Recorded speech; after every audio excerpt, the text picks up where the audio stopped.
So example 6.6.2, finding probabilities for sample proportions. So a company claims that only 5% of their products are defective. So there's a value of lowercase p. A random sample of 220 products, so there's our little n, is tested, and the proportion of defectives is computed. Okay. So we're asked to identify the individual, the variable, the random variable x, and the random variable p hat in the context of this problem. So again, we're just kind of building on the skills that we started back in section 1.1, where we identified the individual and the variable. And then we introduced this concept of random variable x when we talked about binomial, and now in this section, random variable p hat, to see how all of these go together. So an individual object, again, remember that's one of something. So in this case, this is going to be a randomly selected product from this company.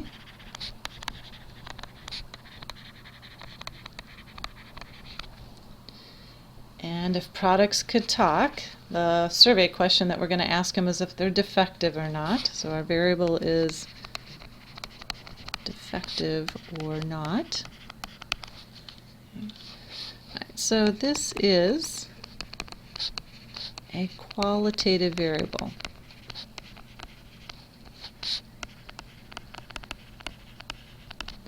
So in analyzing the data, we've got two choices. Okay, so the random variable, because remember, random variables are always numbers. Okay, so when we're writing defective and not defective, those aren't numbers. So the random variable can either count how many of the products are defective, or measure the percentage that are defective. Okay, so typically when we collect qualitative data, the way we make numbers out of it is either by counting how many are in a category or computing the percentage that are in some category. All right, so that gives us the following wordings here for this particular problem in context. So the random variable x here is going to be the number of 220 products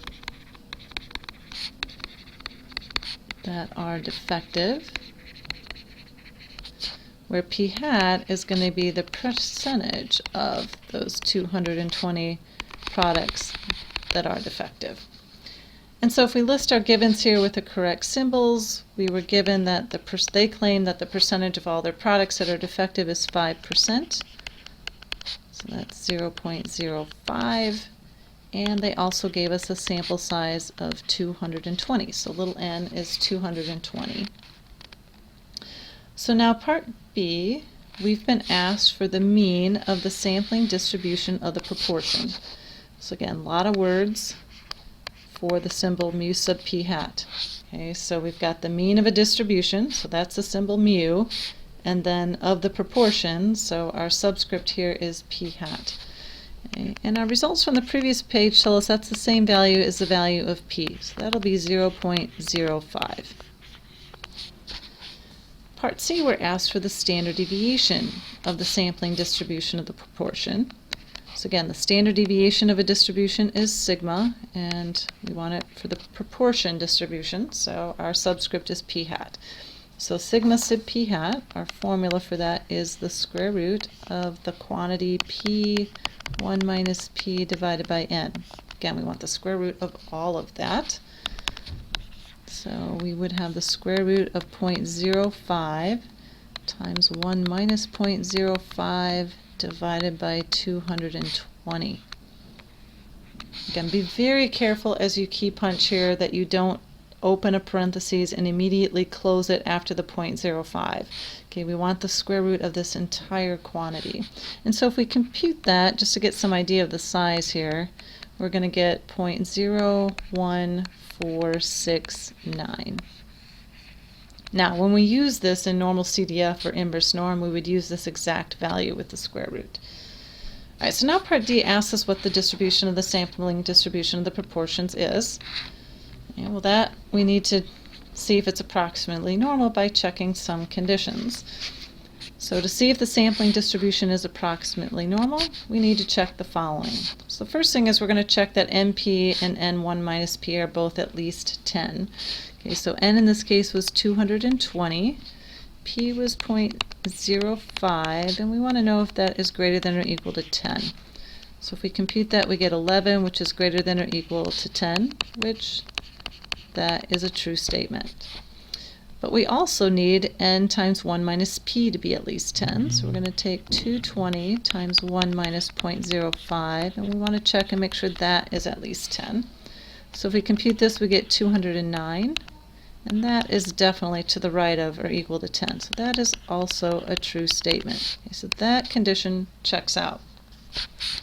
The second condition, no cap N is given. So we were not given the population size here, so this one we're just going to assume true. Now, in statistics in general, we don't just assume conditions are true just because we don't have something to compute them with. But typically, if the population size hasn't been given, it's because it's just too large to get a handle on, and so we're going to assume that it's at least 20 times the sample size. So now, since all of the conditions check out, the sampling distributions of the proportion is approximately normal, and these are the parameters for that distribution. So mu sub p hat is 0.05, and sigma sub p hat is the square root of 0.05 times 1 minus 0.05 divided by 220. And again, I'm going to change those parentheses a bit. We want to make sure we are taking the square root of that entire quantity.